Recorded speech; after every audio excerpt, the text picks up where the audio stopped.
Welcome to Indiana Sports Beat Radio. So for the thousands in attendance and the millions watching around the world.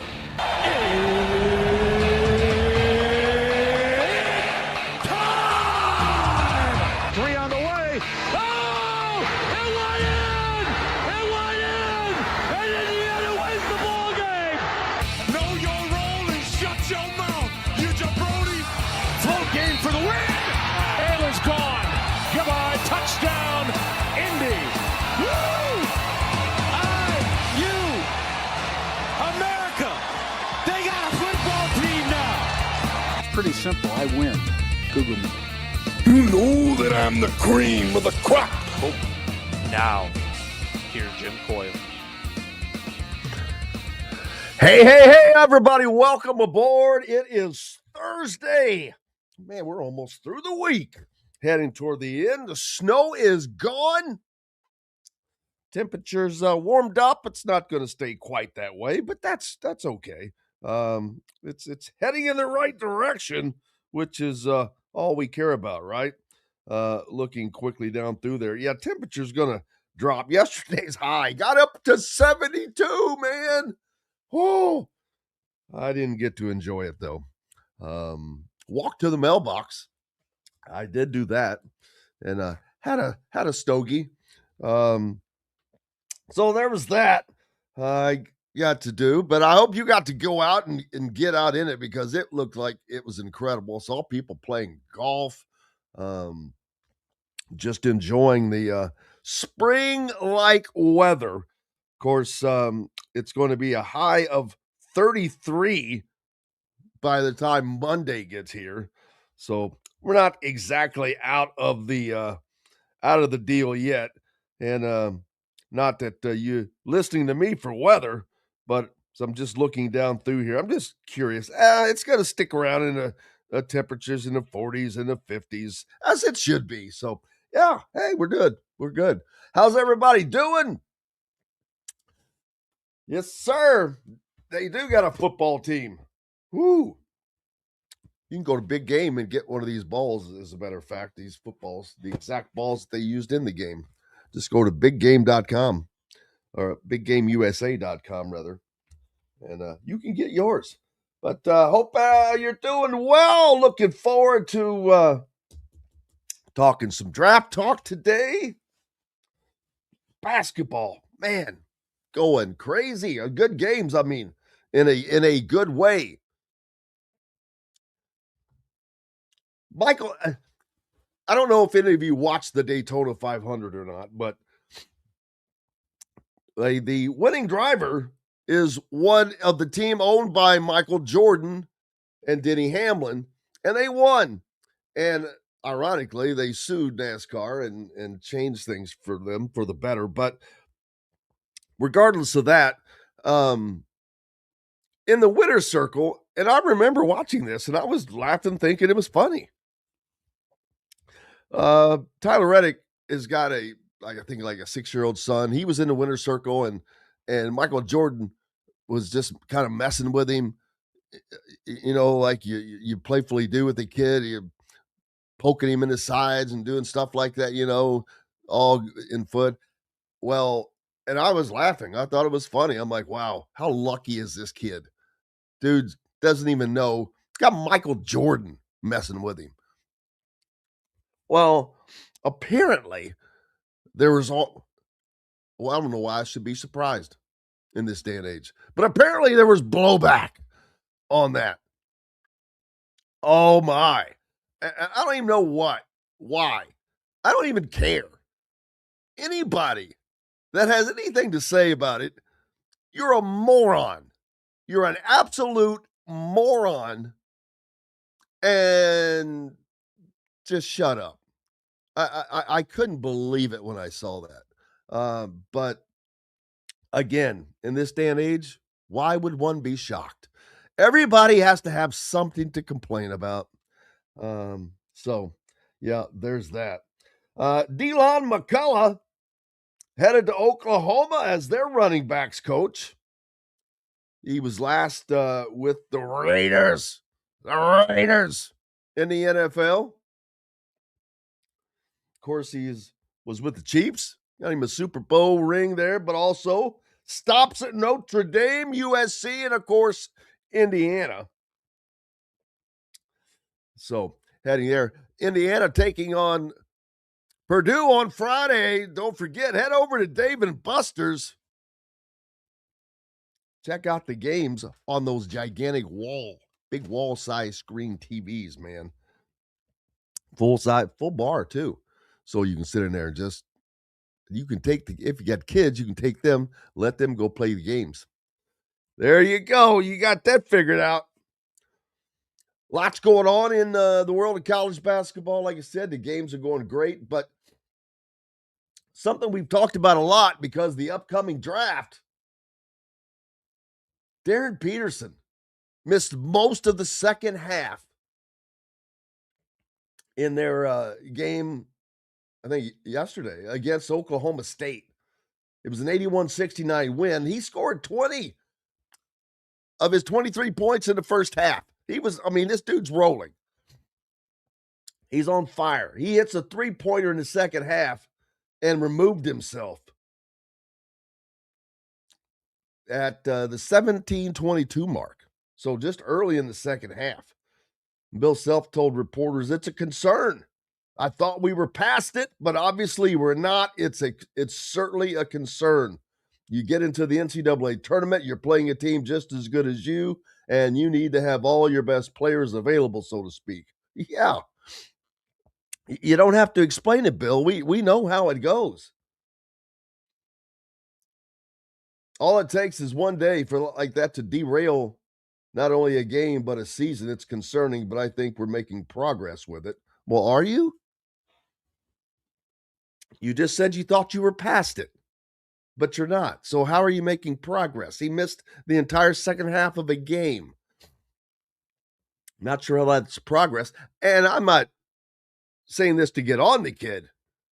It's not about that at all. It's you wonder, man, there's no doubt this is going to affect his draft status.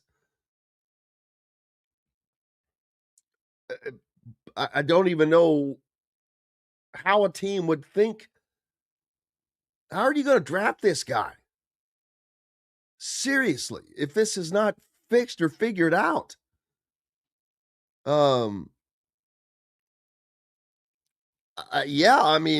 He's great. He's probably the number one pick in the draft on talent. But obviously that talent is not going to be enough. You gotta be in there. Be able to provide the services like Bill Self was talking about. Otherwise, boy.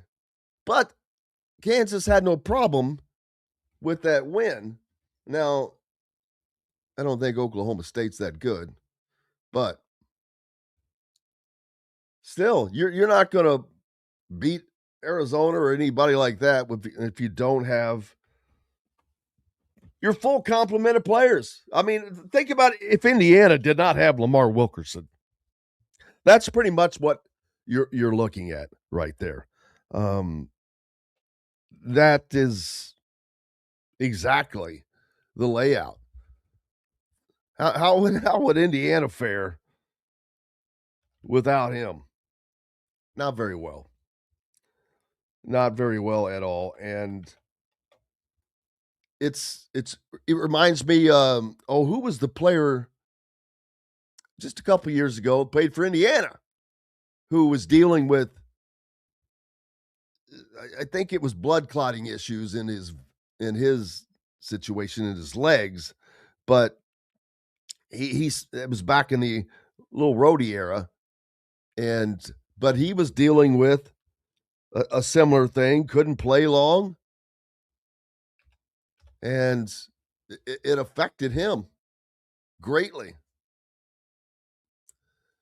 So hopefully he can get through it just to see him, because I mean, it would be great for the Pacers to be able to have this guy. He would be great for the Pacers.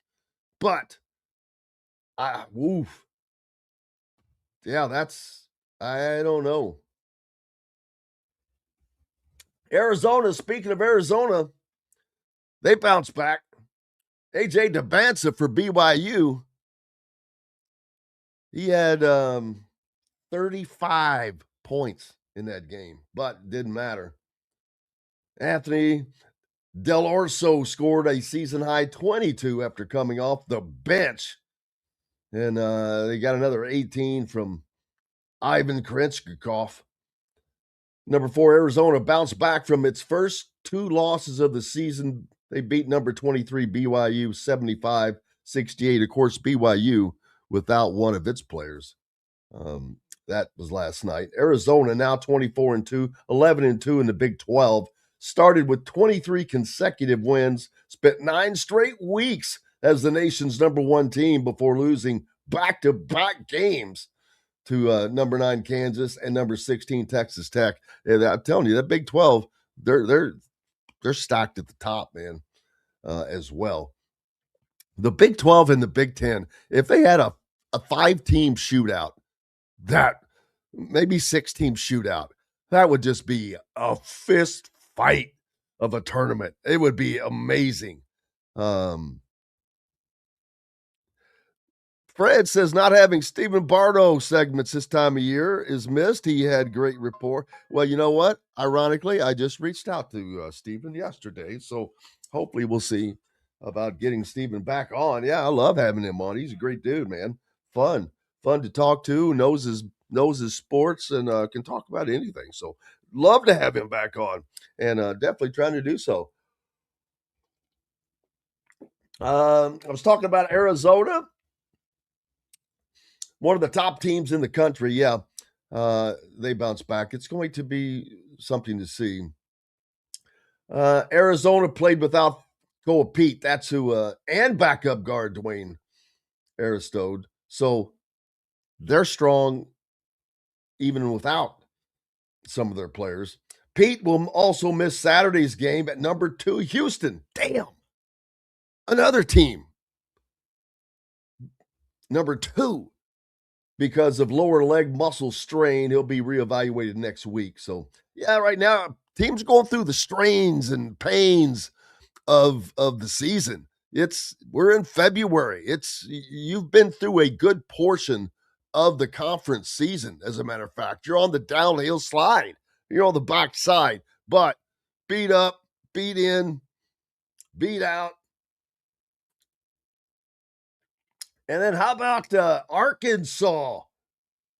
Darius Acuff Jr., 49 points in Tuscaloosa as they take down Alabama in double overtime, stunning the Tide, 117-115. Man, he's a freshman guard, by the way. Man, he dazzled. He nearly delivered a stunning. Acuff played for Alabama, I guess.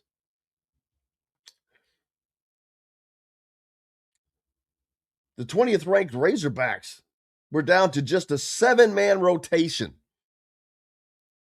How about that? Yeah, 49 points. It's the second most in a single game in college basketball this season. Carried Arkansas most of the night, making 16 of 27 shots, including 6 of 10 from three-point range. 60%. Played all 50 minutes for Calipari's injury-depleted squad. Man, what a great game that. Hey, I hate that I missed that. Damn it. College basketball getting fun. It's that time of year. Well, we'll take our first break. Coach Griff will join us. Glad to have you along. Yeah, Braylon Mullins playing well. No doubt about that. Back. Got plenty more to talk about. Glad to have you along on this Thursday. Back with more right after these messages. Andy Moore Honda Bloomington has the deals for you, like great savings on the remaining 2025 Hondas. First-time buyers get more than expected. The Honda Civic and HR-V are the most popular vehicles for first-time buyers in the U.S. Andy Moore Honda Bloomington also has a quality selection of pre-certified used vehicles. And check out the selection of Andy Moore Honda Bloomington's 2026 models, like the Honda Passport, Honda CR-V Hybrid, Honda Ridgeline, and more. ISB Radio with Jim Coyle is brought to you exclusively on The Zone by Andy Moore Honda of Bloomington, Bloomington's #1 Honda dealer.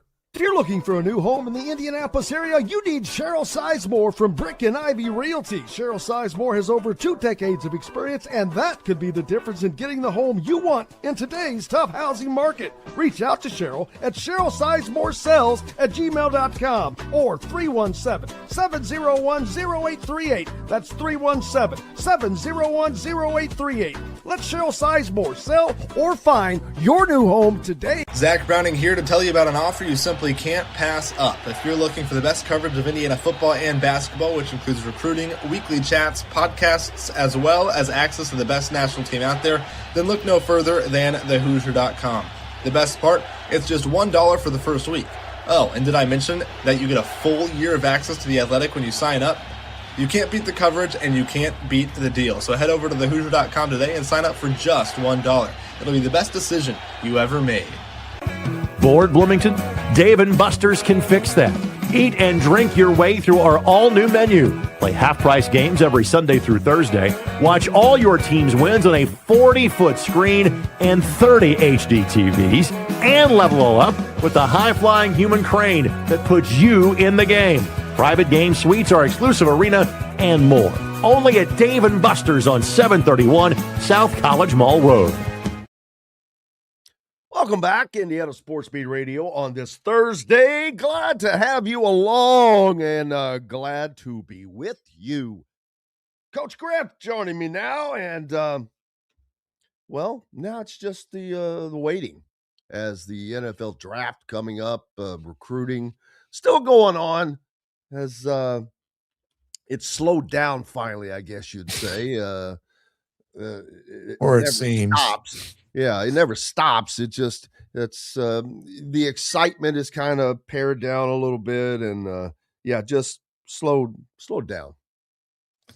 Yeah, it's they're right now they're in the lab is what we would say, because they're in the lab doing their morning workouts and getting acclimated to getting themselves ready for spring practice. And this is a time where your team, especially with all the new guys that are coming in together, is these workouts and being as a team in the morning runs and things of that nature is kind of when you get your first full vibe of what you've got as a group. And this group has a lot to live up to. I mean, the standard set, and they've got to play to the standard now. Yeah, well, there's a bunch of things going on too. You're still recruiting. You're still, but when I say recruiting, I'm reserving that word for the high schools. We need to find a word for the transfer portal that's not recruiting, digging, scouting. I don't know. We'll have to come up with a better one than that. It'll take me a minute, but the recruiting continues, the scouting, whatever you want to call it, scouring of the portal to get the right fit, to get the guys that fit, because they've done, the guys that they brought in were a perfect fit. It led to a national championship. It led to it was a historic season, as everybody knows, but it was because they got the right pieces. They performed how they were supposed to perform. And that's it. It wasn't because they were spectacular 5-star recruits. It was simply what I just said. And it sounds too simplistic. I get that. But it is what it is.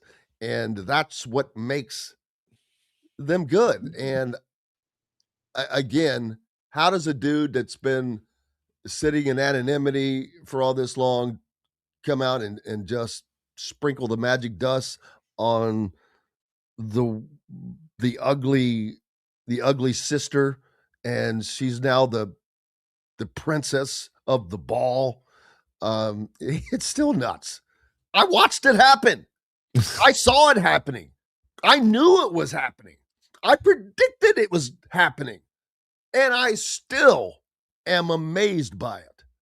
I mean, literally, I was there for every step.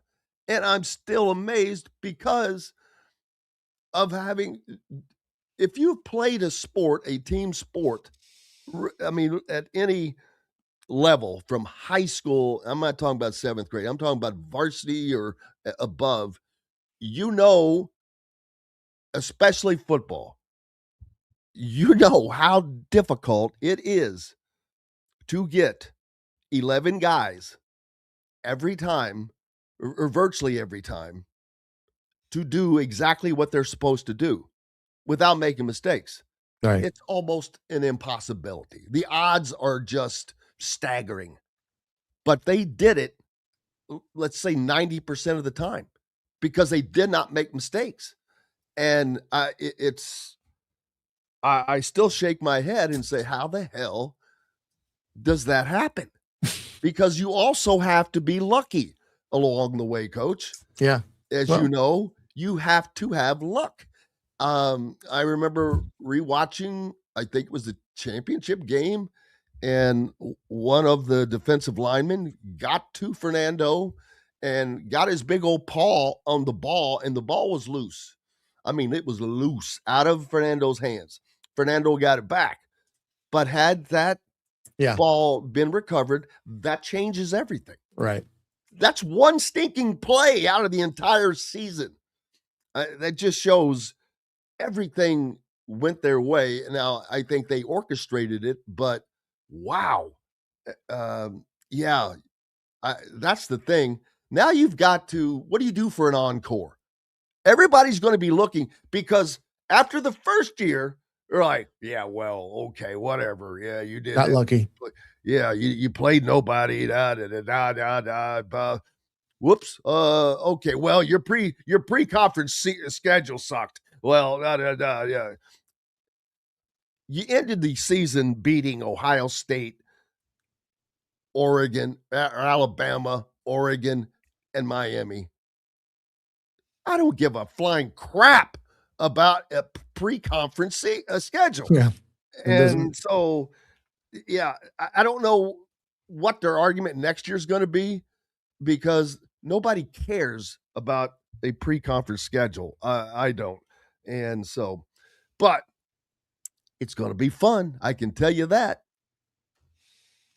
Yeah. Like you said, I mean, the standard is the standard now. It's been proven for Coach Cignetti what is expected.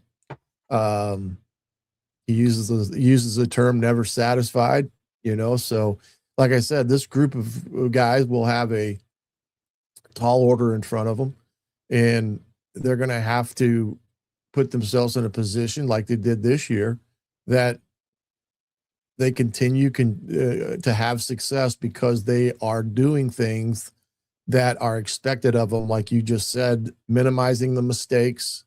Those are the things that we all see. And when you talk about having luck a little bit in some of these games, there's no question. I mean, we could talk about 3 or 4 games, about Indiana's luck and when it comes to it.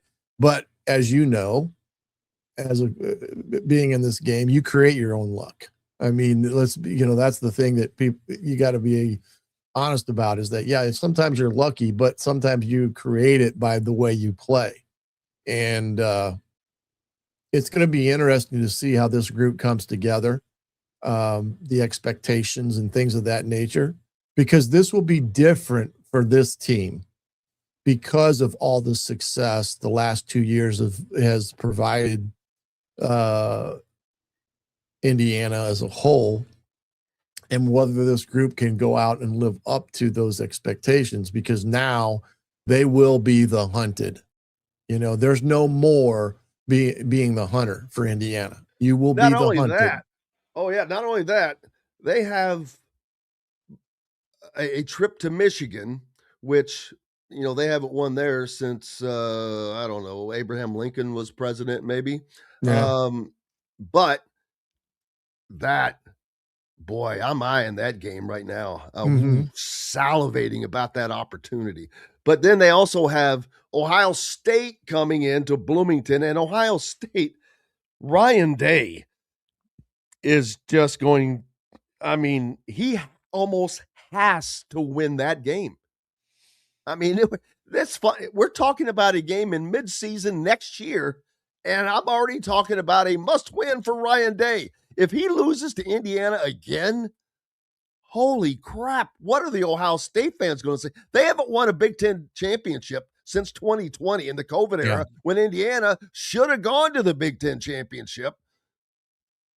Yeah. So, yeah, well, the best thing about that game is we know when Ohio State used to come to Indiana to play, the stadium would be filled with about 75% of Ohio State fans, because they would just buy up the tickets that were available, because the Indiana at that time wouldn't fill it up, and it'd almost become a home game for Ohio State. Now they won't be able to get that many tickets other than what they're allocated for their, the families and things like that. So that will be definitely probably a big noon kickoff game. We can call it right now. It could be. Dang it. Yeah, it sucks. Yeah. Unless CBS or somebody gets it. Yeah. Or NBC. And that's the other thing, will probably be ESPN College Game Day game. Those are the things that you can look forward to now as a fan, is that because of the rise of Indiana, there's a lot of media now that they want, to be right there at the action, especially in big time games. So, yeah, Ryan Day will have his hands filled this year coming up. But he's got Julian Sayin back, and that's the one thing that they'll have, is an experienced quarterback coming back into this season. And we're going to find out if Josh Hoover is the perfect fit for this offense too, for Indiana. But I like the chances. I like the chance. Brought him up. Yep. I think he is a perfect fit. He is different than Fernando. But I think that Josh Hoover is yet another NFL quarterback. I really do. He's got a little bit more solid build than Fernando did. He's not as tall, but he's built like an NFL quarterback right now. So, and he's got much more experience than he probably got a year more experience than Fernando did, I think. But I think that he's played tougher football because of playing in the Big 12 versus when Fernando was playing at Cal. But I really like Josh Hoover. I think that he is perfect for Cignetti. I just see those minds coming together, and the weapons. The weapons are there again. So, man, I think that this should almost be seamless. Yeah, I think if you hypothetically looking at it, you could see where he fits the style of offense that Indiana likes to run. Now he's coming out of this will be a different offense for him, because he was with Kendall Briles down there at TCU, and they were a little bit more wide open, force the ball vertically down the field a lot. And the biggest thing that Josh Hoover is going to have to do is get rid of some of the mistakes he made with the football at TCU, where he was taking, just not very good decisions. And that's the thing that Coach Shanahan and Tino now and Coach Sid will work on with him, is making sure that, there's a rhyme and a reason for every throw he makes, and not just wishing and hoping a ball to go to the right guy, because he did a lot of wishing and hoping at TCU in some of these throws. And that will be the interesting aspect of it. But I do think he fits the philosophical approach to offensive football that Indiana likes to do. And the best thing that's going to help him in a little bit more than maybe what he had at TCU is his supporting cast, because he's going to have a great supporting cast around him. Oh, immense. But at every position, they've upgraded again. Tight end. You've already brought a good tight end and a solid tight end. You've got wide receivers, Nick Marsh, with what you have back, and Charlie Becker. The running backs room, Turbo Richards added to that. So, Hey, let's take a break. We've got more coming up. Dustin Schutte will join us as well. We'll continue this talk. Please appreciate you being with us. Back with plenty more. And don't forget, get this national championship football for Indiana, man. It's a great piece of history. Indiana football accomplished what no other team ever has. Big Ten, Rose Bowl, Peach Bowl, and CFP national champions. The Hoosiers have etched their name into the history books as the first 16-0 team in the modern era. A limited edition of only 5,000 commemorative national championship footballs has been released. 3 full panels embossed and stamped with every championship logo and fully licensed. Get your piece of history today at NICOsports.com. That's NIKCOSPORTS.com. The ISC Sports Network is your home for sports content across the Hoosier State. Find us live on TV and streaming or archived on our website and our app. The ISC is your one-stop shop for the content you want to see, including high school sports, college sports, and other great events throughout the year. Subscribe to our streaming service and get access to it all. ISC. Local lives here. If you're looking for a new home in the Indianapolis area, you need Cheryl Sizemore from Brick and Ivy Realty. Cheryl Sizemore has over 2 decades of experience, and that could be the difference in getting the home you want in today's tough housing market. Reach out to Cheryl at CherylSizemoreSells@gmail.com or 317-701-0838. That's 317-701-0838. Let Cheryl Sizemore sell or find your new home today. Andy Moore Honda Bloomington has the deals for you, like great savings on the remaining 2025 Hondas. First-time buyers get more than expected. The Honda Civic and HR-V are the most popular vehicles for first-time buyers in the U.S. Andy Moore Honda Bloomington also has a quality selection of pre-certified used vehicles. And check out the selection of Andy Moore Honda Bloomington's 2026 models, like the Honda Passport, Honda CR-V Hybrid, Honda Ridgeline, and more. ISB Radio with Jim Coyle is brought to you exclusively on The Zone by Andy Moore Honda of Bloomington, Bloomington's #1 Honda dealer. Dave & Buster's Bloomington is the place to eat, drink, play, and watch. Enjoy half-price games every Sunday through Thursday, a new menu to dig into, and next-level upgrades like private game suites, the high-flying human crane that puts you in the game, our exclusive arena, and more. Only at Dave & Buster's Bloomington, 731 South College Mall Road.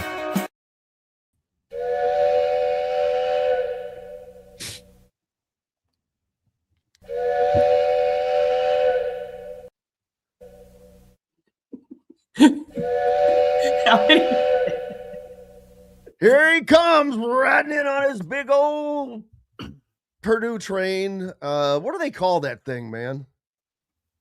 A locomotive? Steam engine? I thought it might have its own name. Purdue's? Yeah. Oh, Boilermaker Special. Oh, here he comes on his Boilermaker Special. Dustin Schutte joining us. How's life going, man? It's going great. I just saw that Indiana, it seems like they're going to get the Bears. So how about that? Is that really going to happen, do you think? I just saw an update that said the Bears will commit a $2 billion stadium project near Wolf Lake in Northwest Indiana. That's from an NFL source reporter. So I think it's legit. It came out of the Indianapolis, the Speaker of the House. Adam Hoge. I don't know how you pronounce his last name. It came from a politician. I'll wait till the official. No, this is this is an NFL analyst. Oh!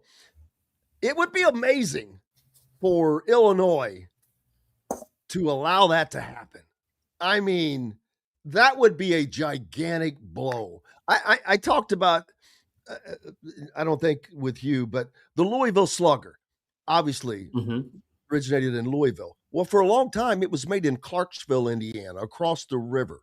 They just moved over there because the space was easier to get. Well, at a certain point, it just became bad optics for the Louisville Slugger to be made in Indiana. Or anywhere else for that matter. It didn't matter where it was, but it was not in Louisville. So they moved it back over there for that reason. But the Chiefs, now that's the difference because the Kansas City Chiefs, the hell, you don't know which Kansas City are they? That's correct. Are they yes. Kansas City, Missouri, or are they Kansas City, Kansas? So when they're moving stadiums, it's not going to be as big a deal. And we've seen teams play in cities and still do. The New York Giants and New York Jets play in New Jersey, and that's gone on forever. So it's not like this is not unprecedented. And Illinois, it's like there was a big push to secede a portion of Illinois to Indiana last year, which I was like, what are we in the Civil War? What the hell? So yeah, that's crazy. But what a boon that will be for Northwest Indiana, man. I mean, just gigantic. I know. I'm not a Bears fan. I'm a Colts guy, but still, I'm a big fan of Indiana having 2 professional football teams. That would be incredible if that does come to fruition. Again, like I saw it on Twitter. And it looks like it was from a reputable source, and I guess an official statement from the Bears is expected to come at some point today, maybe. But it seems like it's going to happen. So that's Monster's a Munster. I'm all on it. Yeah, pivotal Illinois legislative hearing in Springfield that would impact the future of the Bears has been canceled, and published reports said the Bears are zeroing in on a plan to move to Hammond, Indiana. Does this home of WJOB? Does this put Kevin Warren back on our good list or no? Good list? Why would that? How is that? Isn't he the president Warren, of the Bears? Kevin Warren. Yes. Warren. No. Okay, that's fair. Because I had to ask. Because again, this is all because of Indiana making all these efforts. I don't think that it was him seeking anything out. So, but wow, kudos to Indiana. I mean, that is just gigantic. Indiana only has 7 million people. There are cities that have 7 million. NFL, New York. I don't know if LA is quite that, but think about that. Yeah, that's pretty big deal. And that area is easy to get to for Indiana fans, for Indiana people. I mean, there's going to be a nice probably economic boost for a lot of people up in that area. So that's huge. Hammond just became a huge city. Yep, you're not kidding. Yeah. You're not lying. Yeah, the growth just will be awesome. Maybe they'll get rid of those stinking toll roads. Well, maybe, or they might put some more in. Jeez. Man, it's like those have been toll roads my entire life. How can you have a toll road that long? I don't know. I got accustomed to it living in Florida, but yeah. But we also didn't have state income tax, so. Well, you had that going for you, which was nice. College basketball right now, the Big Ten, man. It's getting tough at the top. Yep, Michigan is the real. I got to see them live and in person on Tuesday night. They are long, they are athletic, they are very, very good. I don't know if there's. I'm sure there's probably a handful of teams out there that can beat them. I know obviously Wisconsin beat them, but in terms of the NCAA tournament, that is, to me, option. If the Big Ten's going to end this national championship drought, Michigan has the best chance. And somebody said, Uncle Phil, Illinois, Michigan next week will be a war. Yeah, that's going to be a really good basketball game because those two teams are both equally skilled. I think Illinois has more flaws than Michigan, but that's going to be a really good basketball game. I mean, this weekend. We've got number 2 Arizona versus number 4 Houston, and number 1 Michigan versus number 1 Duke. I mean, that's an unbelievable crossover at this time of year that we normally wouldn't have in that Michigan Duke game. That's going to, if Michigan wins that game, they will clearly establish themselves as the number 1 overall seed, and it will be tough to remove them from that. Yeah, I agree. And that some people have already said, like, you can cancel the Final Four because that's basically what you're having this weekend with those two matchups that you just mentioned. Because you got some really good basketball teams. It said soft. I think he's talking about the dude from Kansas, Darren Peterson. Oh, soft. Yeah. I can't say that about him. I don't know, but yeah, this weekend alone is going to be incredible to watch. But who's asking about Jerome Hunter? I'm not sure. Oh, Jerome Hunter. I was talking earlier about Darren Peterson and the issues he's having with Kansas. He can't make it through a game. Jerome Hunter, a couple of years ago for Indiana, dealt with these weird. I think it was a vein issue. It's just odd for a young athlete to have that, but yeah, it has. But Purdue is rolling. They went through a bad time, and well, they're rolling back again, and they've got Indiana coming in, and I'm like, ooh, they're rolling right now, and that's not probably the best time. Of course, they got beat by Michigan, but of course, that's not anything to worry about. Looking to take out a little frustration on Indiana this Friday night, I would imagine. Yeah, I would think so, especially considering how the first game went. I think that they acknowledged that game in Assembly Hall, they didn't play with the energy necessary to win a road game in the Big Ten, regardless of who they were playing. And that's a little disappointing because that's now 2 years in a row where you just felt like Purdue didn't have the fight that it would take to win a game in Assembly Hall. And this is kind of the crazy stat here, Jim, is that this senior class has to win this game on Friday to finish 500 against Indiana. I mean, this is one of the most decorated senior classes in Purdue history, and they're 3-4 currently against their biggest rival. And Indiana has been not nearly as skilled as Purdue. And if you want to look at making the postseason and the Final Four run and pair of Big Ten championships, so they have to win this game. And I think there's going to be a little bit of a sense of urgency here. They'll be looking to bounce back from a loss to Michigan, which, by the way, they lost by 11 points. They didn't play that bad. They had a bad 4-minute stretch in the first half, and then Michigan is just that good. So you're correct. Before Tuesday's game, Purdue was rolling. They had a big win on the road against Iowa. They had an overtime win over Nebraska. This game against Indiana is going to be interesting to me because I think that they should have the edge on in the rebounding department. But in games where teams shoot a lot of threes, which Indiana likes to do, they've had trouble chasing down those long rebounds. So can Indiana kind of level the playing field by shooting those long jumpers, maybe getting some offensive rebounds and taking advantage there? We'll see how it goes, but it's going to be an electric atmosphere. I think those three seniors are going to be looking to prove a point, and we'll see how Indiana handles the environment on the road. Without question, and it's a game that Indiana doesn't have to win, and they're not expected to win. It would be great to win. The thing is, they match up with Purdue about as well as any upper-level Big Ten team, and that's the opportunity, I should say, for Indiana to get an unbelievable upset win. But it's not one that I expect to see happen. No, I mean, I don't think so either.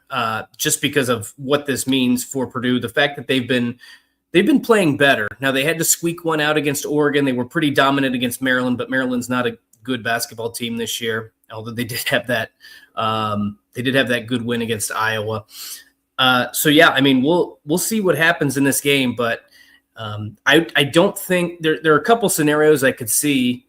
The one thing that I've talked about is that you just can't account for Lamar Wilkerson potentially going off. We've seen him; he's had 2 40-point games. He's a scoring machine. If he just has one of those games where he gets locked in, it's kind of hard to counter that. Like you think back a few years ago, Jim, when Indiana came into town and Jalen Hood-Schifino just went off. Purdue played that drop coverage and he hit a bunch of mid-range jumpers.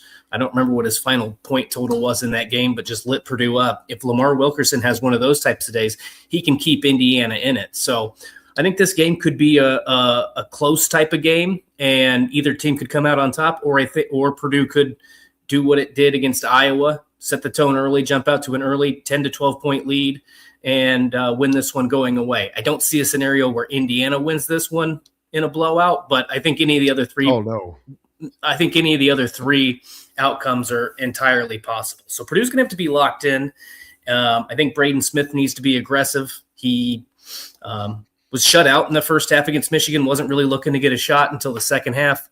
You're going to have to get good play from your bigs in Oscar Clough and Daniel Jacobson chasing down those rebounds, because that's when Purdue's at their best. They're out rebounding teams. They had a 17 rebound advantage against Nebraska. They had an 8 or 9 rebound advantage against Iowa. And lost the rebounding war by 8 to Michigan. So when Purdue's playing its best, they're rebounding at a high level. And I know after the first game at Indiana, they won the rebounding battle by 5, but Matt Painter said we should have out-rebounded this team by 12 to 15. So I think that you're going to see a new energy on the glass, and that should give Purdue an advantage, a big advantage in this game.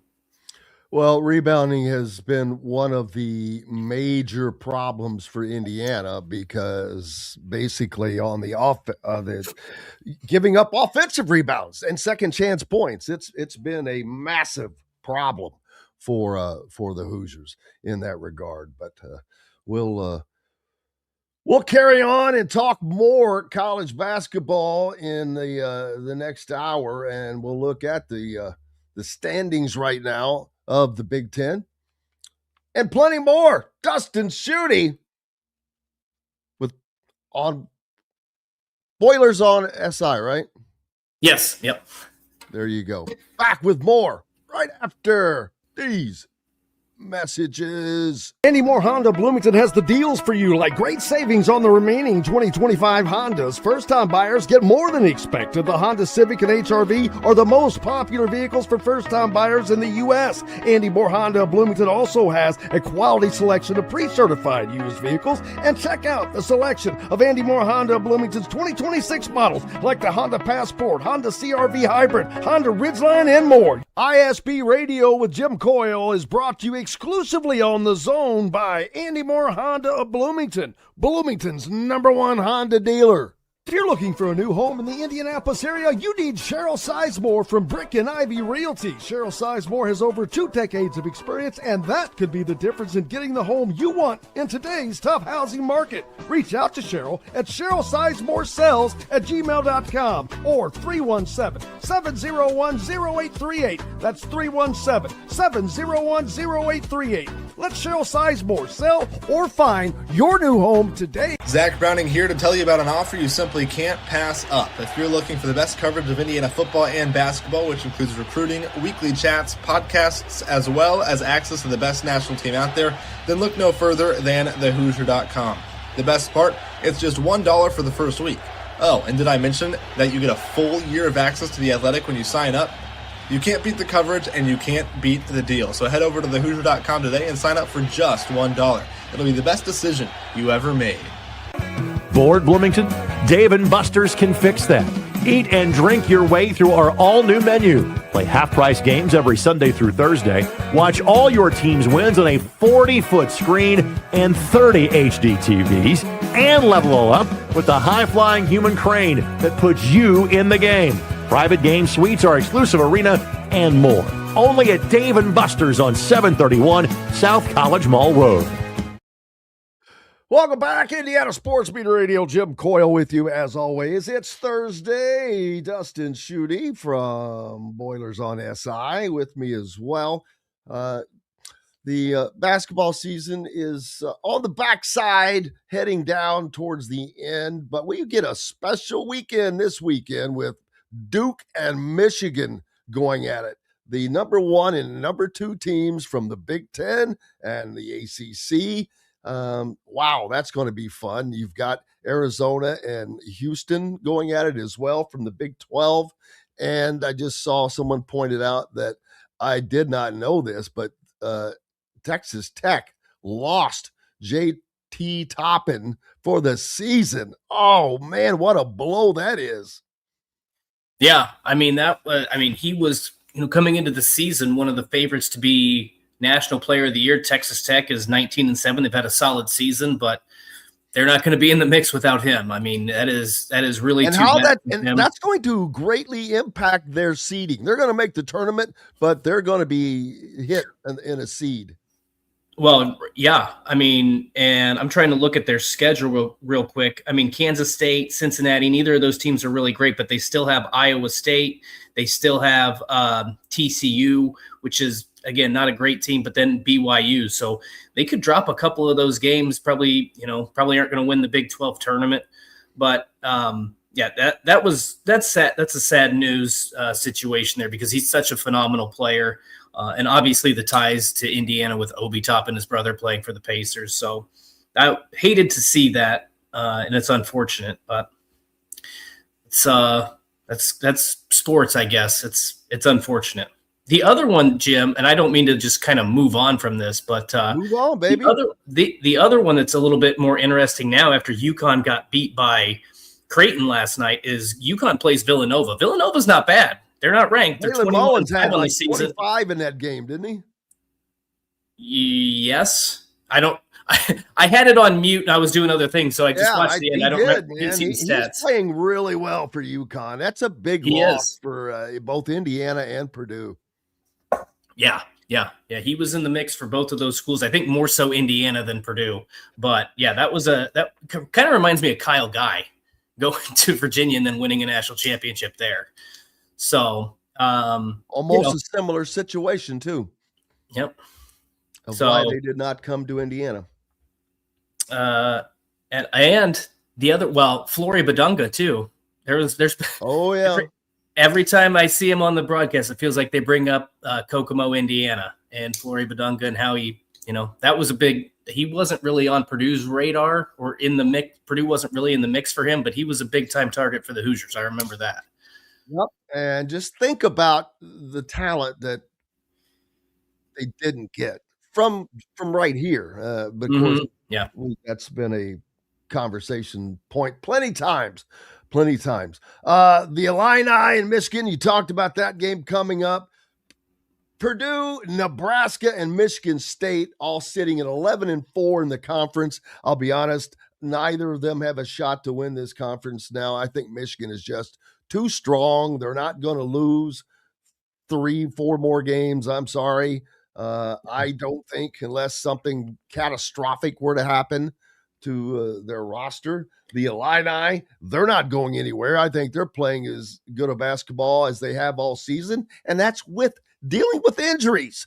They just got one guy back. They lose another. I mean, that happens to everybody, but when you're able to maintain an elite level of play while dealing with that, you are an elite team.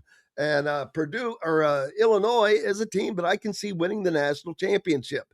Other than that, out of the big, I don't see anybody else. I don't see Purdue. I don't see Nebraska. I don't see Michigan State being national championship caliber.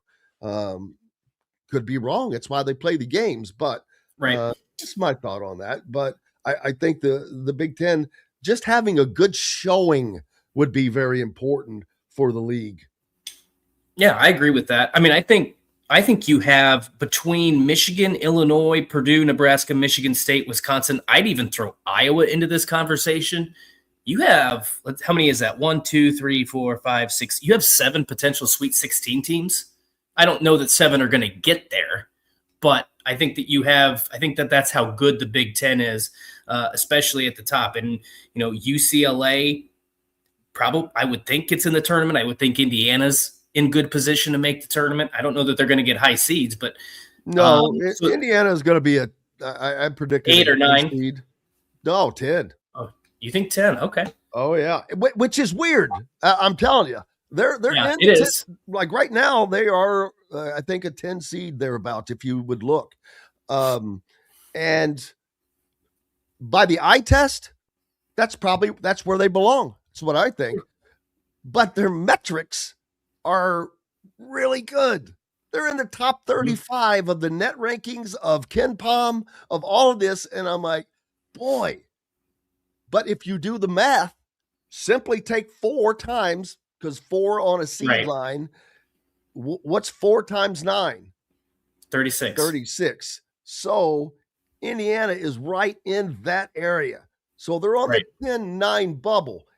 You don't want to be on the 9 side.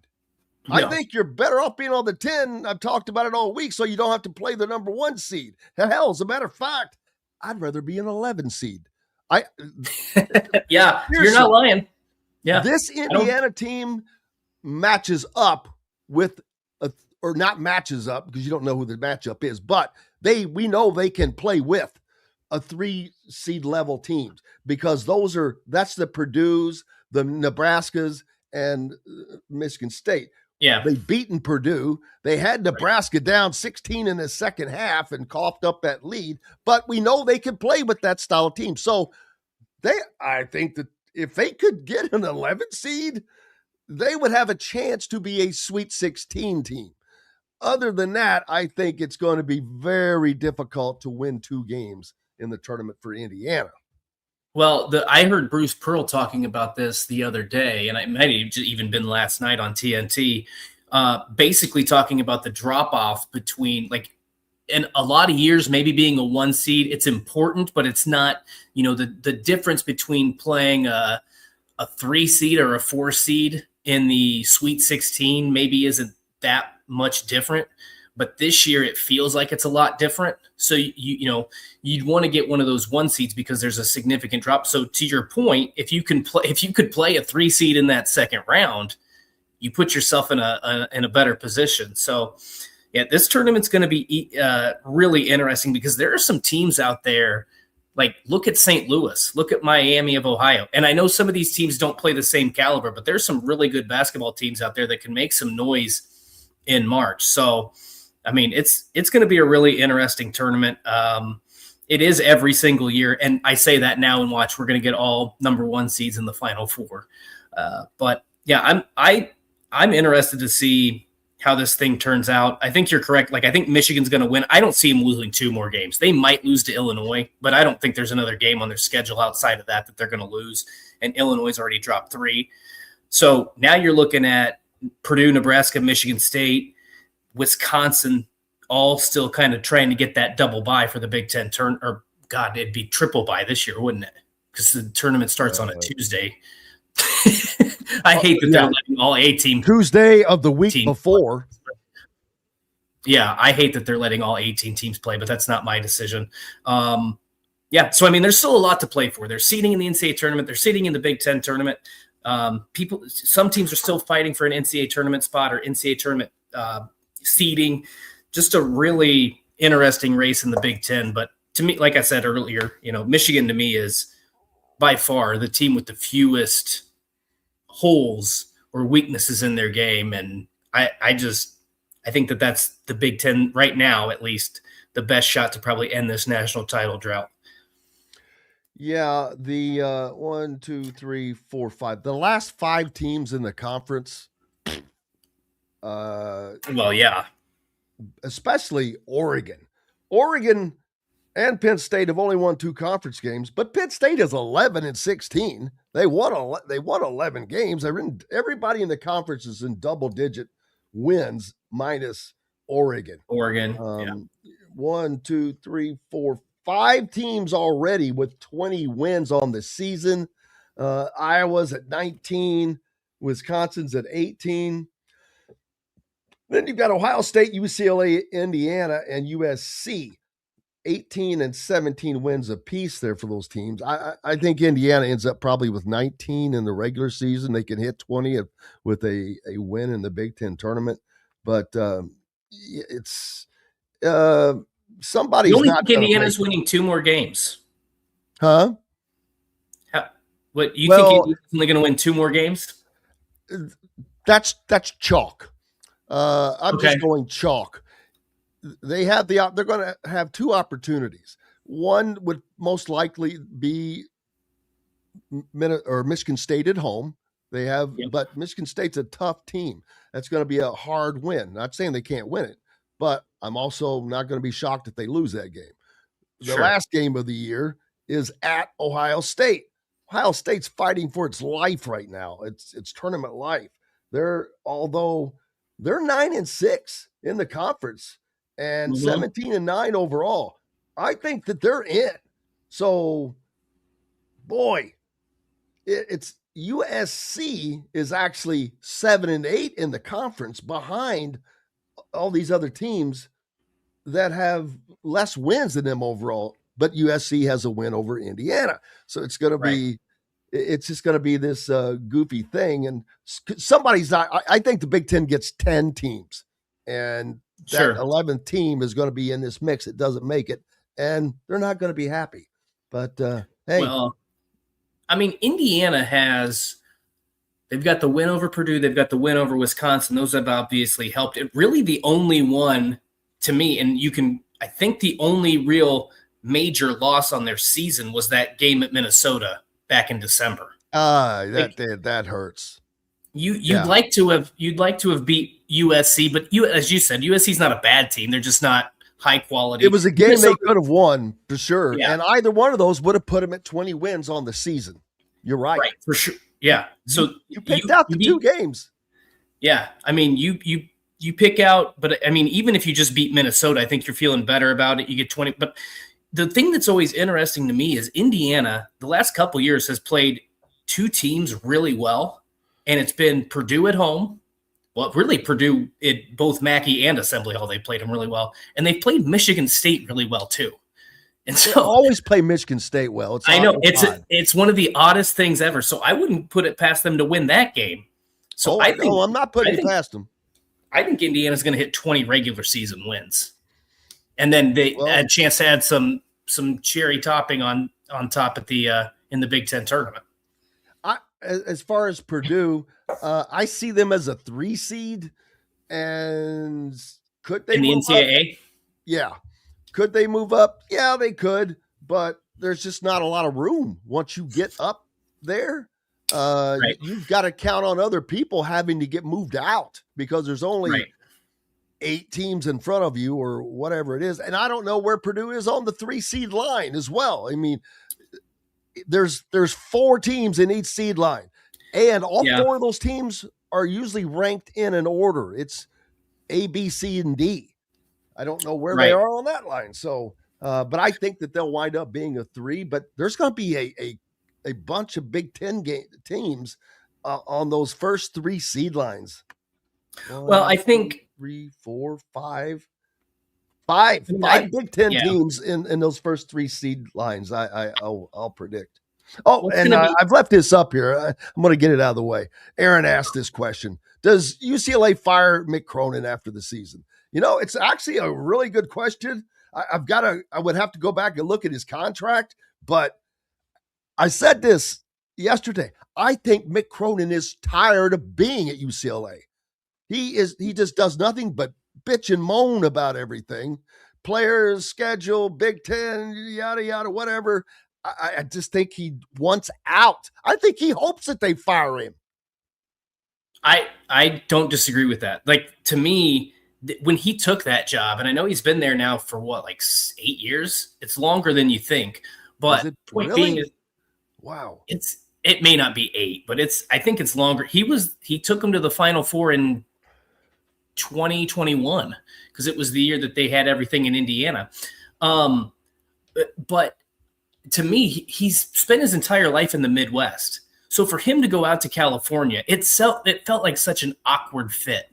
And, he goes to the Final Four in 2021 and you think, maybe it's going to be a better fit than you think. But he's been just okay. But to your point, yeah, he creates a soundbite. It seems like after every game, doesn't matter if they win or lose. He's complained publicly about, the Big Ten and the travel that they have to do. He's talked about UCLA not having the NIL funds in the budget. He throws his players under the bus. He kicks them out of games. Okay, so he's been at UCLA 7 years. Yeah, 7 years. Okay, so I was close. Yeah. It's crazy. But you're right. He spent 1, 2, 3, 4, 5, 6, 7, 8, 9, 10, 11, 12, 13 seasons at Cincinnati. Right. I didn't realize he was there that long. Holy cow. But yeah, he's a Midwest. You're exactly right. He's a Midwest guy. I mean, look at how he gets jacked up. He's like a little Tom Izzo. He is. And that just doesn't play in LA, I don't think. LA's a chilled, laid back environment, and he is a roll up your sleeves kind of guy. He went to Cincinnati. He coached high school basketball in Cincinnati. Then he was not just his head coaching career at Cincinnati. He was an assistant coach at Cincinnati, assistant coach at Louisville, assistant coach at Murray State, and then the head coach at Cincinnati. So even he was in the head coach at Murray State. If you want to consider Louisville the South, then he was in the South for a brief period, but pretty much in the Midwest his entire life. And so I don't think he understood what he took on at UCLA, because it's not the same mentality out there. He took Cincinnati to the NCAA tournament 9 straight years. Yeah. His last 9 seasons at Cincinnati. He took them to the NCAA tournament. At UCLA, he's been there 4 out of the 7 times. Well, but one of those was the COVID year. So you could say 4 out of 6, because maybe they were 19-12 that year. Maybe they make it. I don't know. They were second in so 4 out of 6. And this is the 6th. No, you're correct. 4 out of 6. This is the 7th. It would be the 6th. Yeah, we're discounting the COVID year, but so I think he wants fired. Good question, Aaron. It really is. Yeah. And I think he might want out of the Big Ten. I don't know. We've seen so many guys. Maryland, Buzz Peterson, wherever he came from, but Maryland's coach left the Big Ten to go to a Big East school. So that way he doesn't have to fight football for NIL money. But Richard Pitino came back. Where is he? Xavier? Yes. Mm-hmm. So he came back from being out in New Mexico. Those guys, it's other than the Big 12, not a lot of great basketball out west. Here's one scenario that I can throw out for you. I don't know what Mick Cronin's plans are. I don't know him personally. I just see him complain a lot. But this is a legitimate scenario that I could see unfolding, whether he gets fired or whether he departs on his own. If Ohio State moves on from Jake Diebler, if they don't make the tournament and they fire Jake Diebler, Mick Cronin to Ohio State would make a lot of sense. I'm just going to throw that out there. I'm not saying they would win Big Ten champion, but I think he would have more success back in the state of Ohio, and I think that they would give him some serious consideration as head coach. Now, I don't know what Jake Diebler's contract is off the top of my head.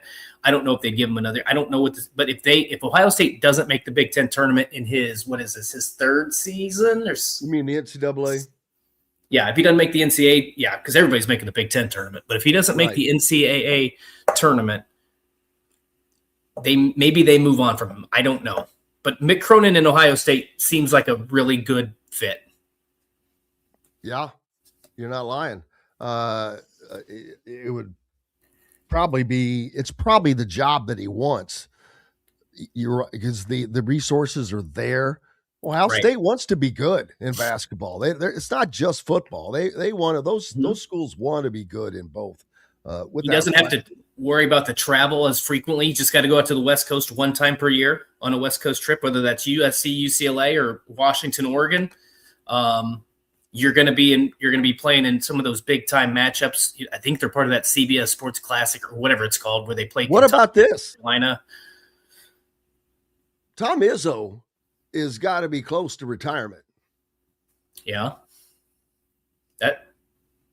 He would fit that mold. he would. It would be like replacing one with another, except for I don't know if he's as good a coach as. Well, I know he's not. I'm not going to say he's not as good a coach as Tom Izzo, but I don't know how good he really is, to be honest with you. He's a good coach, but he just seems like he's just exasperated and he's just done with it. He's always been a fiery guy. And that's always been part of his personality, but it just seems so exacerbated out in UCLA. And I think whether it's because of the players, whether it's because of combination, I think he's just done in LA. I think he's over it. Gave this a shot, 7-8 years. I got to play late games. My parents can't watch. All that stuff, I think, is mounting his frustration. And so I don't know. Whether he is fired or leaves on his own for another job, I don't see him being the head coach at UCLA next season, unless something crazy happens at the end of the year. There you go. There's the take, baby. Dustin Schutte with me from Boilers on SI. You have time to stick around for another segment? I've got to head out today, but maybe I can give you a couple segments again next week. Well, we appreciate it. We all just enjoy the convo with you. It's always fun, and the peeps love it. So this weekend, Indiana travels to Purdue. Man, that's a tough ask for Indiana, but it's one of the teams they match up well with, like I said, that they can play, but that is a tough place to play. Purdue is playing well. Did Clough really get $1.5 million? We've seen that floating around. Is that in the accurate range? I can honestly tell you I do not know any of the numbers for any Purdue player.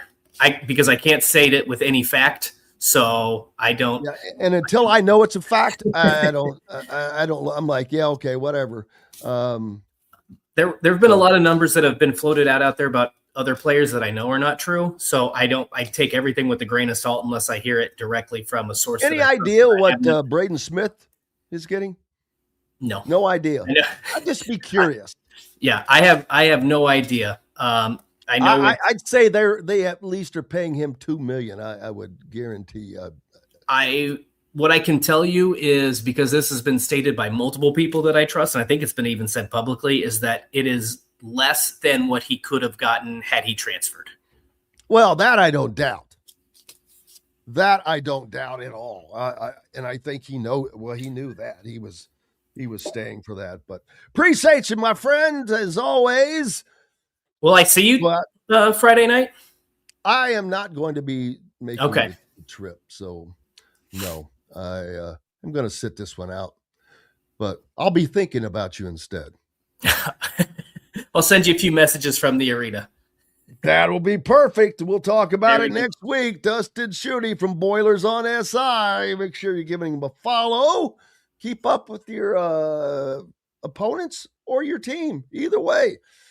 Got more coming up right after these messages. Indiana football accomplished what no other team ever has. Big Ten, Rose Bowl, Peach Bowl, and CFP national champions. The Hoosiers have etched their name into the history books as the first 16-0 team in the modern era. A limited edition of only 5,000 commemorative national championship footballs has been released. 3 full panels embossed and stamped with every championship logo and fully licensed.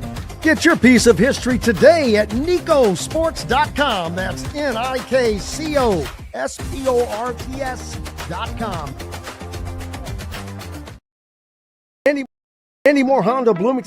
Any more Honda Bloomington has the deals for you, like great savings on the remaining 2025 Hondas. First-time buyers get more than expected. The Honda Civic and HR-V are the most popular vehicles for first-time buyers in the U.S. Andy Moore Honda of Bloomington also has a quality selection of pre-certified used vehicles. And check out the selection of Andy Moore Honda of Bloomington's 2026 models, like the Honda Passport, Honda CR-V Hybrid, Honda Ridgeline, and more. ISB Radio with Jim Coyle is brought to you exclusively on The Zone shown by Andy Moore Honda of Bloomington, Bloomington's #1 Honda dealer. If you're looking for a new home in the Indianapolis area, you need Cheryl Sizemore from Brick and Ivy Realty. Cheryl Sizemore has over 2 decades of experience, and that could be the difference in getting the home you want in today's tough housing market. Reach out to Cheryl at CherylSizemore@gmail.com or 317-701-0838. That's 317-701-0838. Let Cheryl Sizemore sell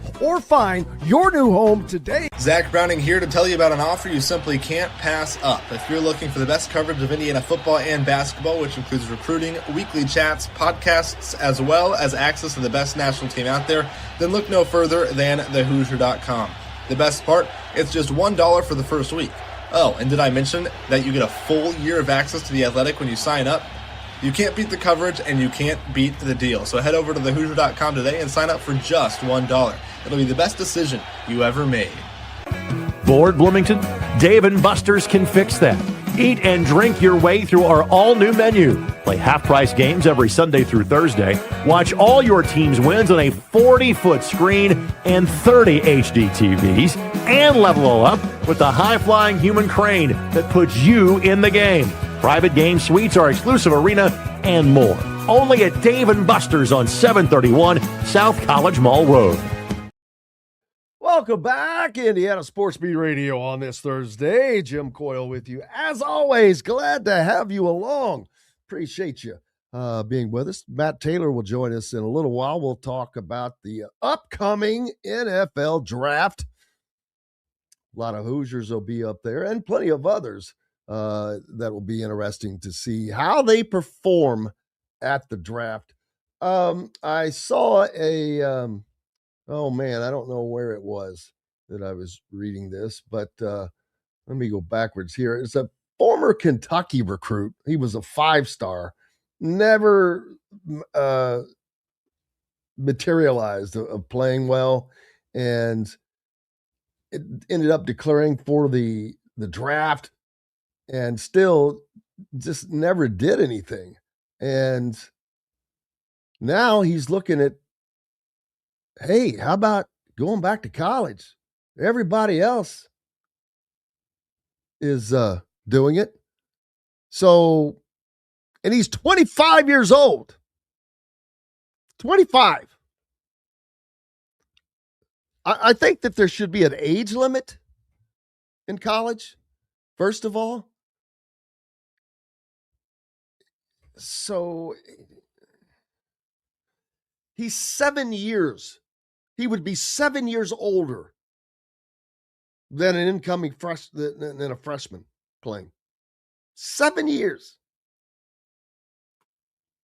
That cannot be acceptable, especially if you institute a 5-year deal, which it would not affect anybody now, but it's man, they've got to get it together.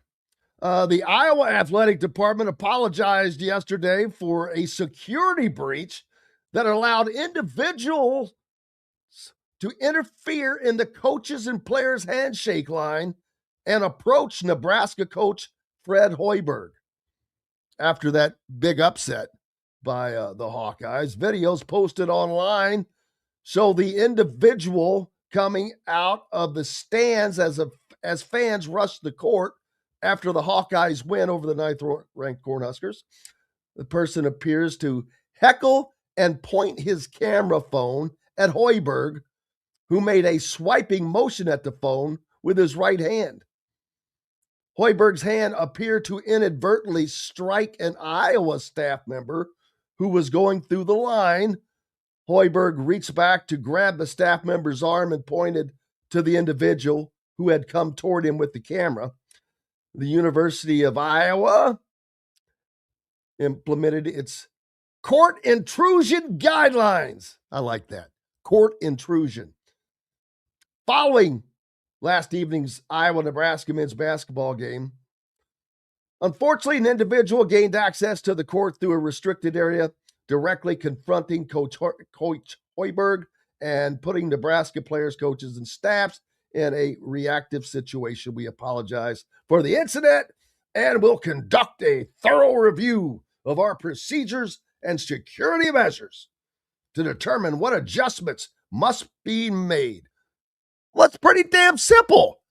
Keep the people off the damn floor. That starts with it.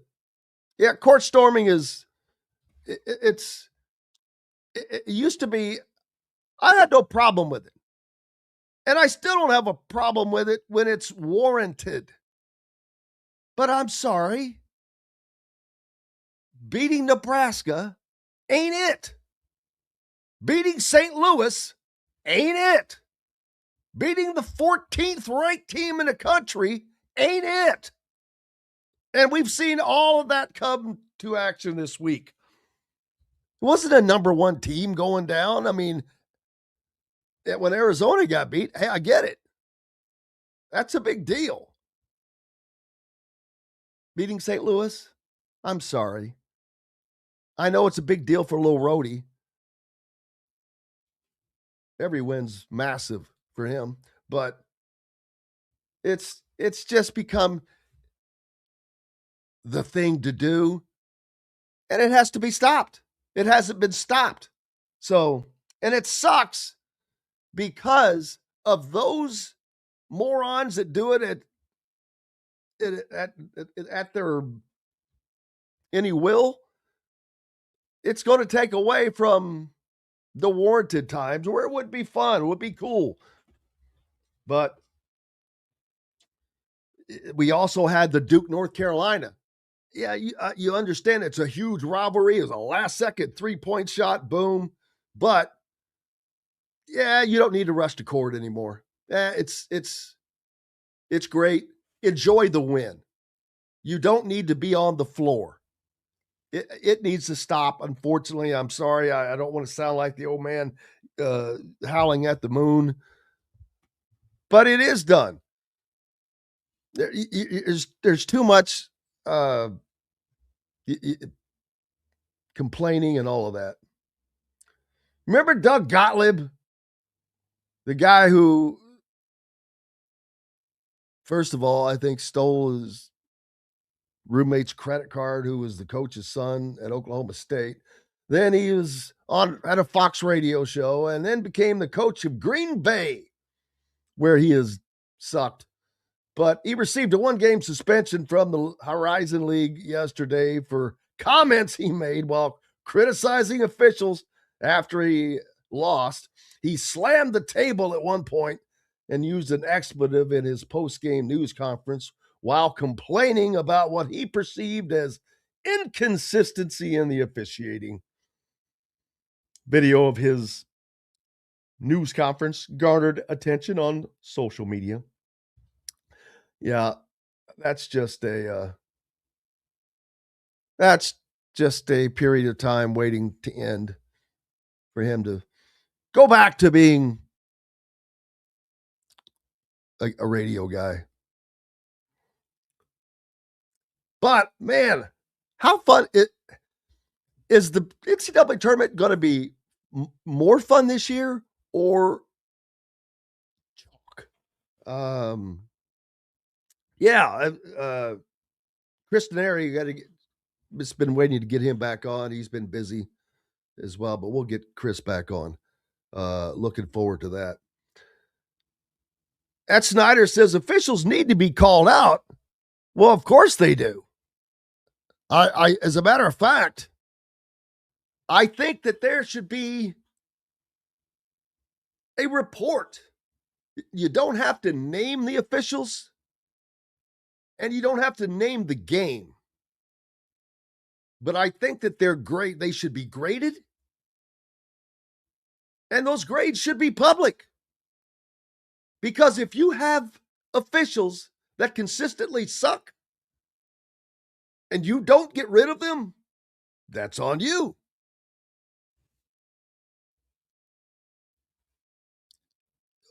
That'll increase the competency of officials. Put that pressure on them to be better.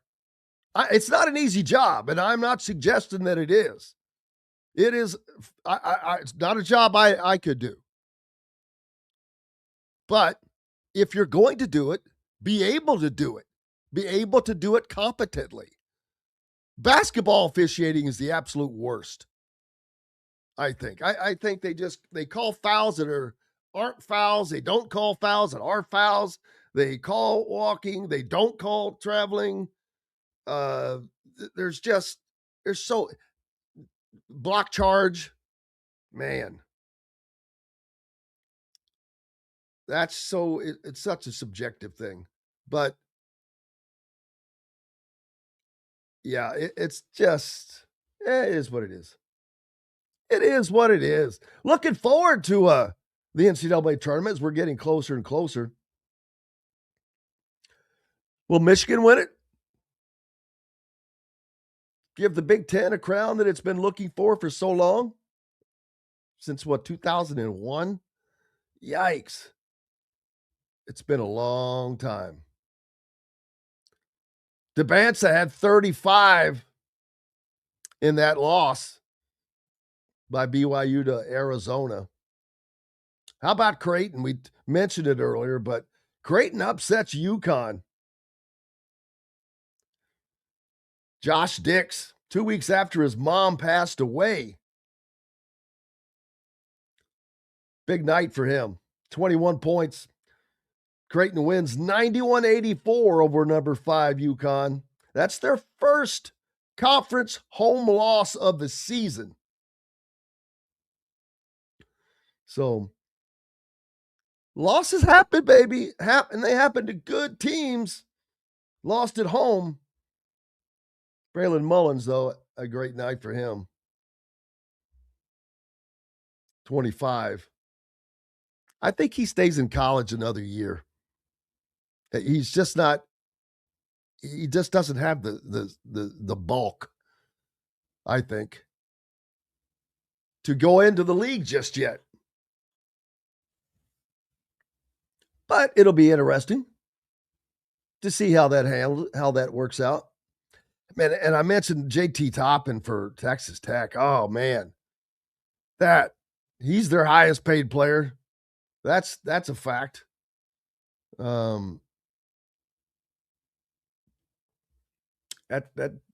That's a big blow for them. Other games last night, Illinois, we talked about USC being one of those teams definitely on the bubble. Oh, wow. 101-65. At home, they lose to Illinois. Absolutely crushed. That is not gonna be good for your metrics. The Illini got Andrew Stojakovic back, and he led them with 22 points. They haven't had him. Now, that's what happens when Illinois is at full strength. 101-65 on the road, across the country, no less. Don't count out the Illini as a team that can win this national championship.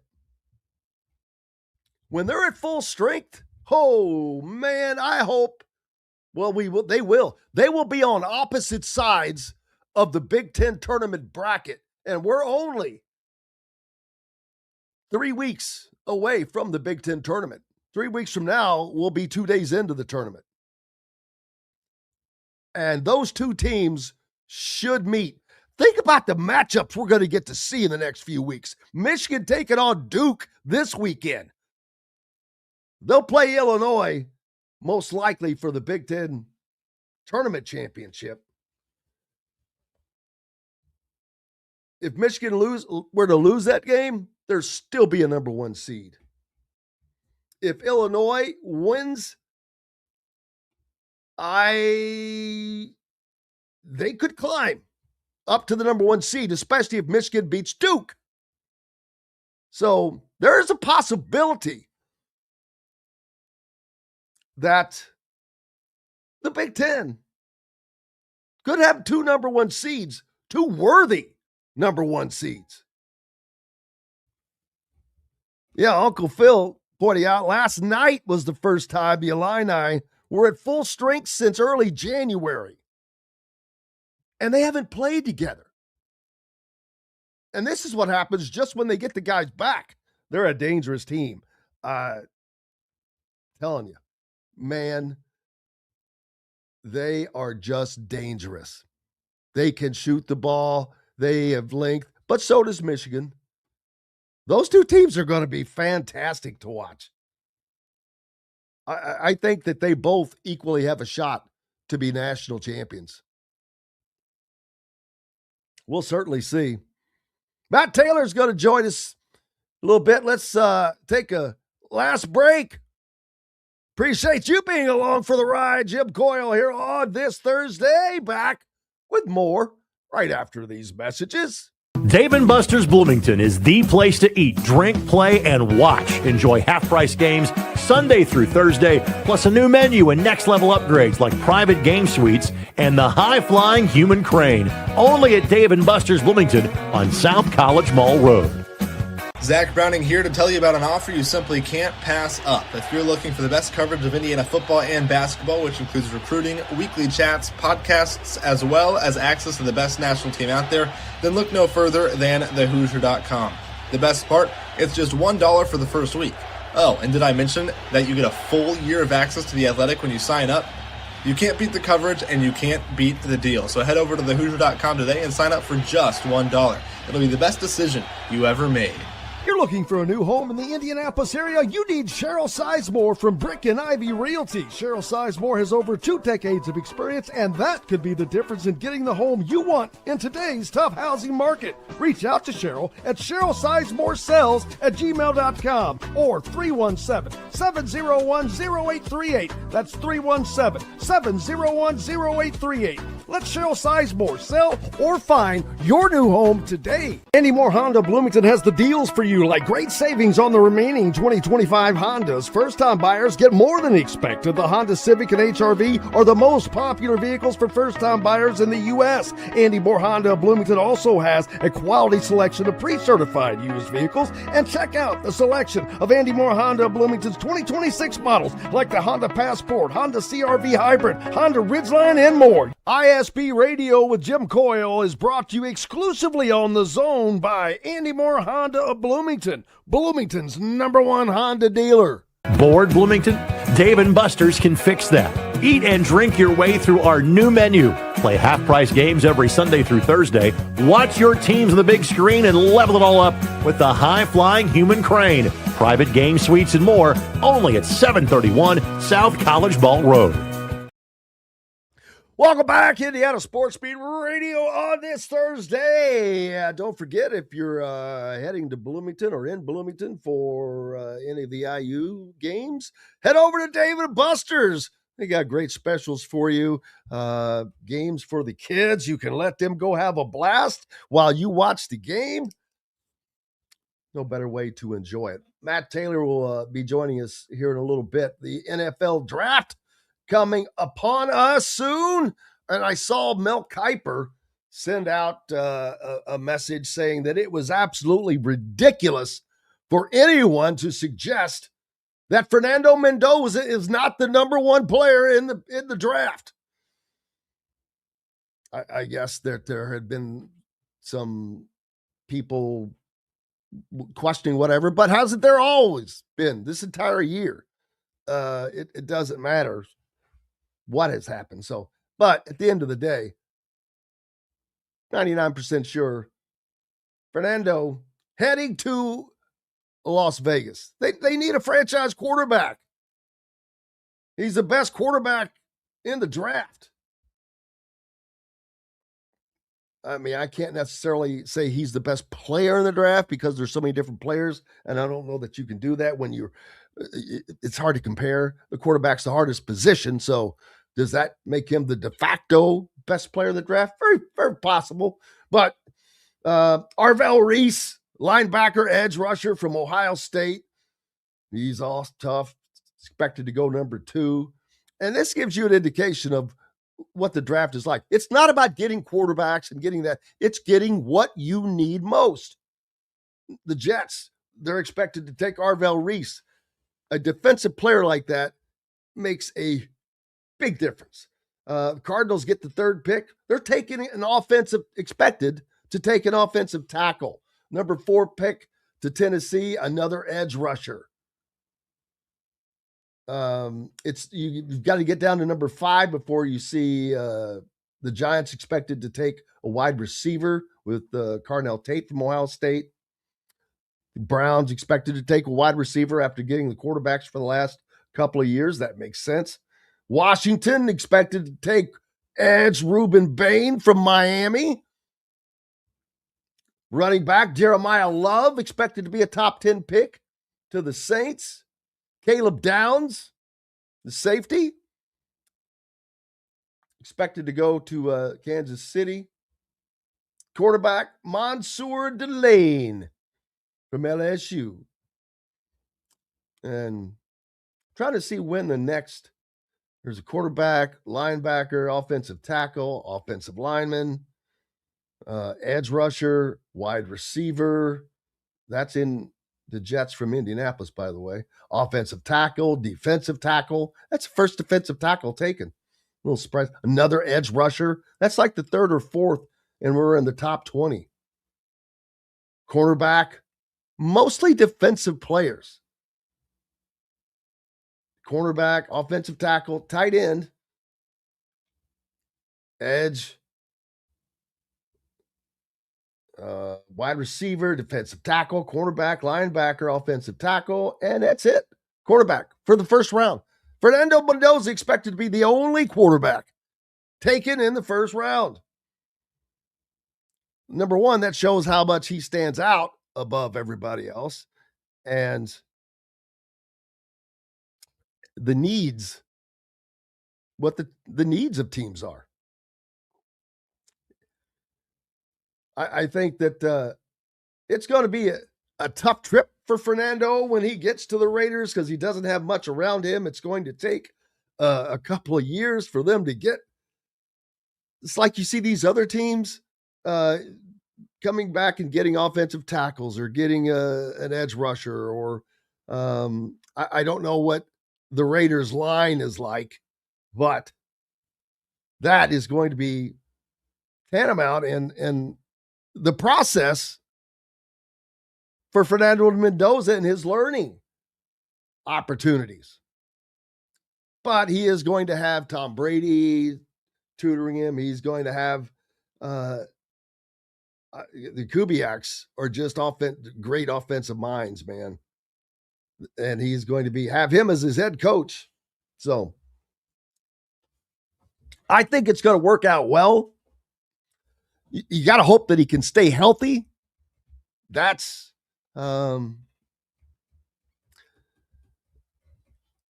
yeah. James says, if you don't think Tom Brady and the Raiders are picking Mendoza, you're crazy. Yeah, I agree, because that's why they were there in Miami. The owner, the president or whatever, that I can't remember his name, and Tom Brady as well, who's just a minority owner. But that's what gives we've also talked about the issue of Tom Brady being a Fox announcer and being a team owner. And when there are few to zero minority owners of sports teams that have the involvement that Tom Brady is, then again, there are 0 team minority owners that have the pedigree that Tom Brady has. So Snyder thinks that the Raiders have a bunch of picks. We'll certainly see as they go down throughout the rest of the draft. I'm looking forward to seeing if somebody is smart and picks up Kalon Black. I just loved watching him run this year. But there are several guys that were not necessarily invited to the combine that can still get drafted. Lewis Moore is working out. working to get a draft, and he had an excellent year. All of the guys are working out, trying to get to that point. We've got a few minutes left. Matt Talor from the Colts joined. Matt, I was just talking about the draft and how there's only one quarterback being taken expected to be taken in the entire first round, Fernando. Then all these other teams, they're filling in their needs, man. A lot of defensive players. Yeah, I've seen that too. So I'm not up on my evaluations of quarterbacks. I know Fernando Mendoza probably is very much warranted to go in the first round, and we're probably going to see him be taken first overall to the Raiders, considering their quarterback needs. But it doesn't completely shock me, just because, I mean, we're starting to see quarterback resurgence. I think it's a real thing. I mean, Daniel Jones in the first 10 games last year when he was fully healthy. I mean, Sam Darnold the last 2 years has won 10 plus games with two different teams and just won a Super Bowl with Seattle. Baker Mayfield, Geno Smith the last couple of years. I mean, I think teams are realizing that we don't have to mortgage our future and reach for a quarterback in the top half of the draft when it takes a long time for quarterbacks to reach the level that we need them to play at to win big. So let's go ahead and prioritize Sunday level experience, NFL experience. I mean, Daniel Jones is case in point. I mean, he didn't have the greatest supporting cast around him in New York. A lot of different offensive coordinators, different GMs and head coaches, and it just didn't work there. And then he goes to Indianapolis and he gets paired up with a like-minded head coach, a guy that just eat, breathes, and loves football, and Shane Steichen. And those two guys are just maniacal about preparation and game planning. And then you saw what it turned into in terms of the Colts reaching historic heights statistically in the first 10 games last year when everything was clicking and Jones wasn't playing with a broken leg. So I think you're starting to see that around the NFL. Like, hey, quarterback resurgence is a real thing. And if we, swing and whiff at this quarterback that we pick in the top 15, we could be looking for different jobs here. So I think that might be a continued trend around the NFL. And plus, I think, too, just as it relates to this draft, from what I know about it so far, is that the defensive players are just more highly coveted than the offensive players. They're just more of them in terms of quality and quantity in the first round of the draft. Well, especially there's no more coveted position than the edge rusher, baby. If you are a good edge, you are going to have a good job. For sure. And I think the last couple of Super Bowl teams have proven that you need a mixture of proven elite veterans, guys that can get you 10 to 15 sacks a year, but you also need those supportive cast, up and coming developmental players, guys that you do pick in the draft, and you get those guys in, late first round or second round or third round that can then turn into and replace those veteran high production pass rushers. I mean, Seattle had that. Philadelphia had a good mixture. And I think that's probably what the Colts are going for in the offseason. I think their biggest mission on defense is to solidify that pass rush. Last year in free agency, they spent a lot of money on the secondary. They bring in Cam Bynum and Charvarius Ward. Now here in this offseason, I think their mission and their big dollar spending is going to be up front, because DeForest Buckner and Grover Stewart can't do it all. In fact, DeForest Buckner missed 9 games last year, and their pass rush totals and their overall disruption and sack numbers just went way down when he was not in the lineup. So it's never a good thing. All due respect to DeForest Buckner. I mean, this is a compliment to him, but it's never a good thing when your best pass rusher is a defensive tackle. You need those guys coming off the edge. You need them to set the edge against the run and get after the quarterback with quarterback hits and disruptions and hurries. And sacks are, it's not the end all be all, but I think that's what a lot of folks judge pass rushers on, is just how many sacks they get over the course of a 17-game schedule. So I would think that the Colts are going to go big at that position here in the offseason. and primarily because they don't have a first-round pick. So how do you do that in one off-season's time? You got to do that probably in free agency rather than the draft, knowing you're not picking the first 32 picks. Yeah, and another thing, there are, and I'm sure there are several. I know there are guys that people were surprised didn't get invited to the draft or the combine. One that I did see, and I'm like, wow, was Kalon Black from Indiana. I'm like, well, I loved watching this dude run all year. I mean, loved watching him do his thing, and surprised that he doesn't get an invite. But how hard is it for guys that are not invited to the combine to get drafted? I don't think it's a huge detriment. Just because, I mean, every game's on TV, and now we live in the digital world where, there are scouting departments that have eyes and ears on every team, especially the Power 4 teams all over the country. So just because he's not working at the combine doesn't mean he's not going to get noticed and he's not on the radar of a lot of teams.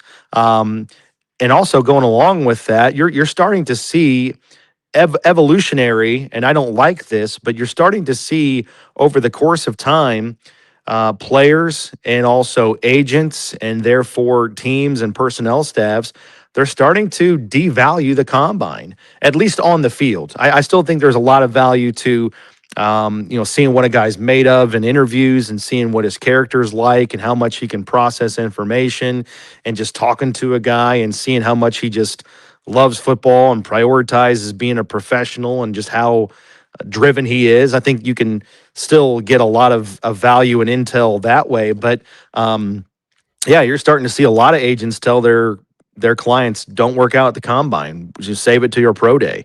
And, Fernando Mendoza's doing that, right? He's not going to throw at the combine. He's going to wait to throw to his guys and his receivers and do it with his playbook and kind of under his control at a pro day.